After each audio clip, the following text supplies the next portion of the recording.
embarking on a kitchen remodel. Well, the decision between custom and stock cabinets is pivotal, and understanding their differences empowers you to make the best choice for your renovation project. It can be overwhelming. So here to break it down for you are the Brolaws, Dave Kenny and Joey Fletcher.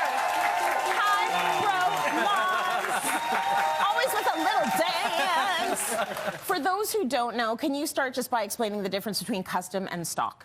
Right, so we'll give you the layman's terms right out of the gate. So your stock cabinetry is going to be pre-manufactured. So these are going to be mass-built in a factory, and they're sitting in a warehouse ready to ship out to you. They're either going to be pre-assembled, or they're going to come in a nice cardboard box, and you're going to put it together yourself to save some of that cost. And kill your marriage at the same time. Exactly.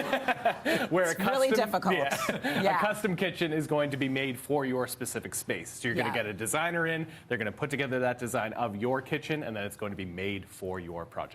Okay, so when it comes to kitchen renovations, let's talk a little bit about money. Price is often a factor between choosing stock or choosing custom. What is the investment? Investment is your key word there, and I'm so glad that you used that, because when you are doing any type of renovation, it is an investment into your home. So you want to make sure you're making the right choice along the way. And like you're investing in stocks or anything like that, your why is what's most important to help you choose which option and which route to go. Whether that's for a rental property, a quick renovation, if you plan on staying in this home for 5 years, 10 years, 25, those will help dictate where you want to go, as well as getting a realtor involved possibly to find out how much you should invest into that area of your home. Because you don't want to overinvest. Maybe you've got a basement apartment or a townhome. You don't want to go spending too much on a grand custom kitchen, but you also don't want to underinvest if you're in a big home in a big community and put in too cheap of a kitchen. So that's your fluffy designer answer. I do the finances for the company. I feel like that's what you calculator, want. Please. You're looking for numbers, aren't you? So when you're looking at a stock kitchen, we typically say between $10,000 and $15,000 for that cabinetry. Again, the cost is kept down because everything's pre-manufactured. You have things built by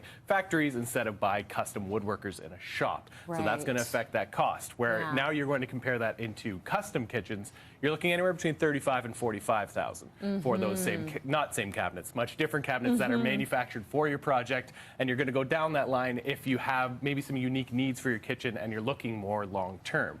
Now, if you have your calculator out, I left a $20,000 gap there in the middle.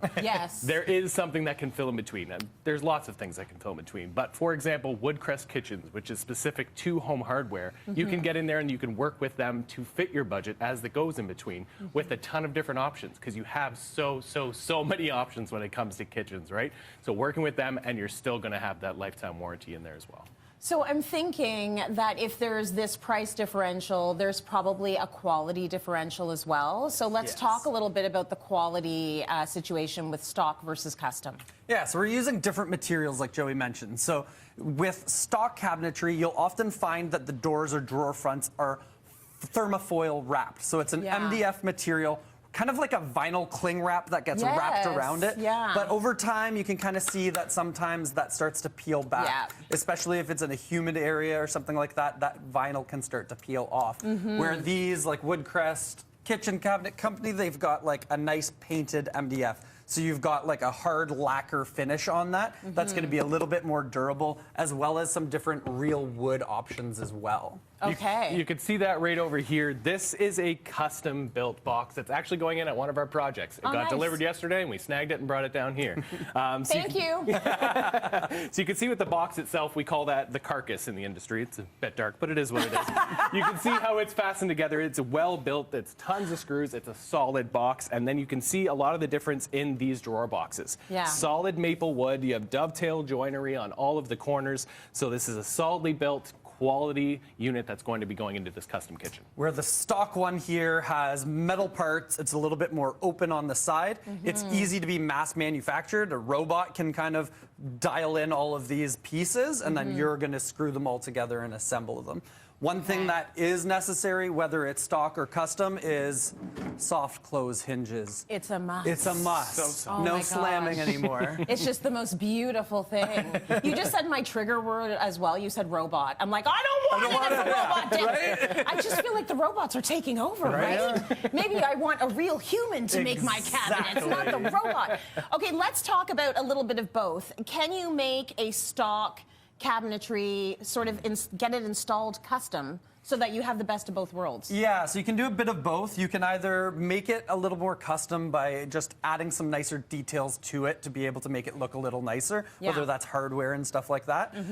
Or what we would suggest is using it in different areas. So we had a project where we had a custom kitchen and then we had a separate pantry. And then inside that pantry, we utilized more stock cabinetry. It's something that's not going to be seen as much. The door is going to be closed, but it still helps you utilize that space for the storage. So that way you can kind of balance the budget a bit. Yeah, I love that. Okay, the timeline, stock versus custom.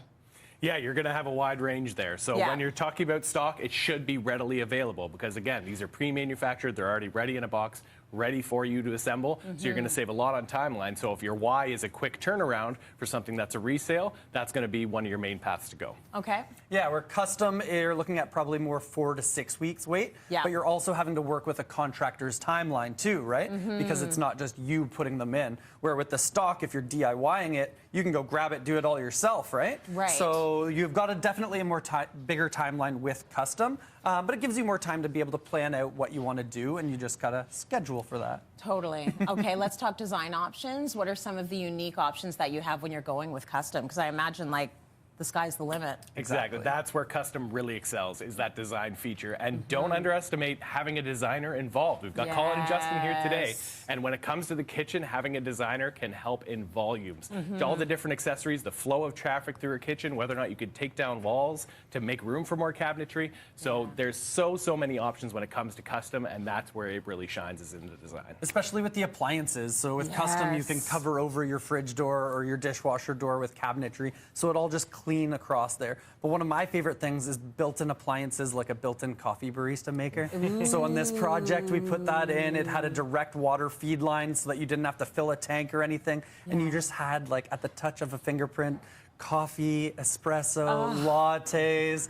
And I mean, that might have made that project go a little bit longer because we have to test our products that we install, right? Yes, Quality control. We tested it thoroughly. And then at 5 o'clock, then does Prosecco run through that? You know? Like, wouldn't that be nice? Like, just a switch. Yes. 5 o'clock. Thank you so much, Dave and Joey. So good.